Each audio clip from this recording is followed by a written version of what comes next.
Lijepo vas pozdravljam i veselim se da smo ponovno zajedno. Ovih sam dana zbilja pričala puno o tome šta je depresija i možda je i moj YouTube zaslužio da dobije jedan video o toj zanimljivoj temi. Činjenica je da postoji porast u populaciji broja ljudi koji su oboljeli od depresije, ali je i činjenica da smo vrlo često i u napisima, i u akcijama, i u novinskim člancima, i u emisijama olako skloni da neko ponašanje, da neku situaciju nazovemo depresivnom, da jedan cijeli mjesec nazovemo depresivnim i to baš siječanj. Mislim da je ta riječ depresija u svakom slučaju vrijedna da je pazimo kako ćemo je upotrebiti, jer ona ima jedno svoje ozbiljno značenje. Pa bi ja sada s vama podijelila jedno moje razmišljanje o tome šta je to depresija i zapravo vam rekla da je biti psihički bolesna i imati dijagnozu depresije jedna ozbiljna stvar. I ima puno kriterija po kojima stručnjak,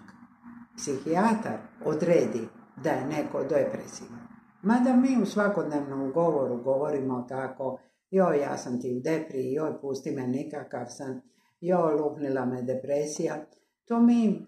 mrak, crnilo, to mi upotrebljavamo ovako da kažemo kako se osjećamo. Onaj koji je u depresiji često puta ni ne zna da je u depresiji i on je danima,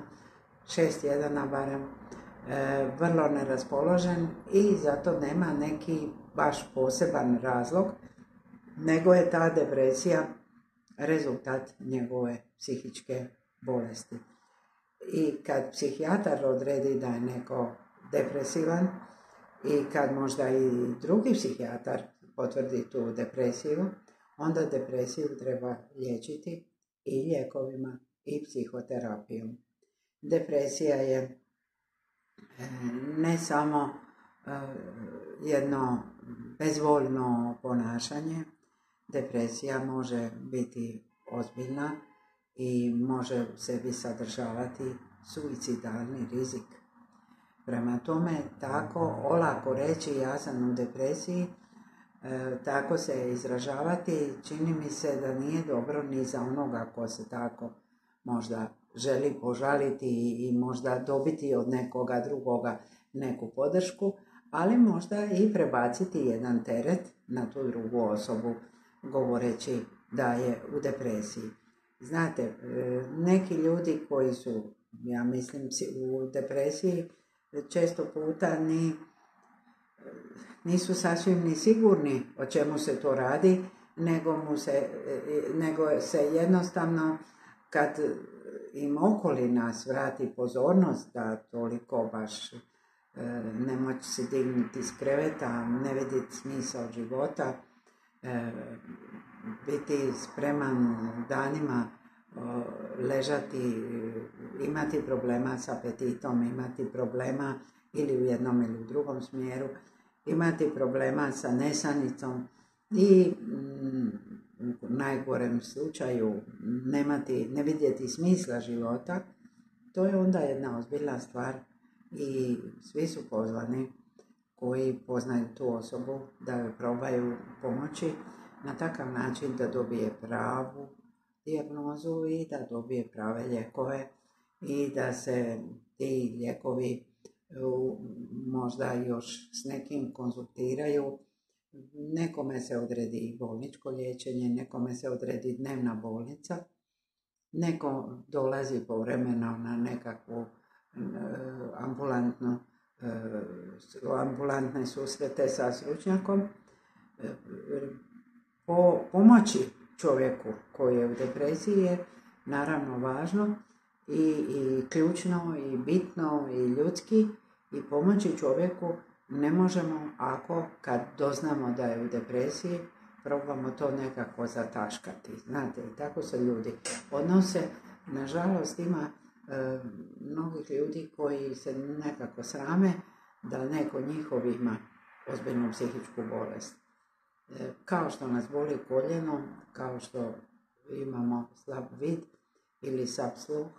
kao što kašljamo ili imamo problema sa želucem, tako se može dogoditi da nažalost izgubimo smisao života, volju za raditi, volju za ljubiti, volju za kontaktirati s drugim ljudima, volju za uživati u ovom svijetu koji, kakav god je da je, ima u sebi i puno lijepih stvari i kad mi izgubimo mogućnost da vidimo te lijepe stvari i kad izgubimo sposobnost da funkcioniramo tako da radimo, ljubimo i možemo obavljati osnovne životne potrebe, možemo spavati, možemo jesti, onda zapravo nam treba pomoći kao što se pomaže i u svakom drugoj bolesti. Eto, ako neko baš ima ili se vama čini da bi mogao biti blizu te ozbiljne bolesti, onda se potrudite da to razgovarate s njim, ako nije moguće s liječnikom opće prakse, da tražite uputnicu kod specijaliste, da u slučaju da je stvarno se događa jedno odbijanje, da u krajnjem slučaju to napravite i tako da osobu sa uputnicom odvezete u bolnicu i prepustite da ljudi koji se s time bave mu pomognu. Eto, toliko o toj ozbiljnoj bolesti, a o ovoj našoj zafrkanciji koji je danas ponedjeljak, je li on plavi znači blue, na engleskom ta riječ blue znači i plavi i tužan.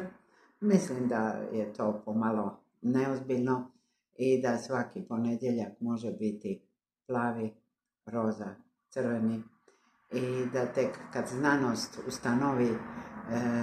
da je neko ima depresiju, onda možda uopće nije važno koji je dan i ne treba olako pripisivati nekim vanjskim okolnostima neke ozbiljne stvari. Lijepo vas pozdravljam,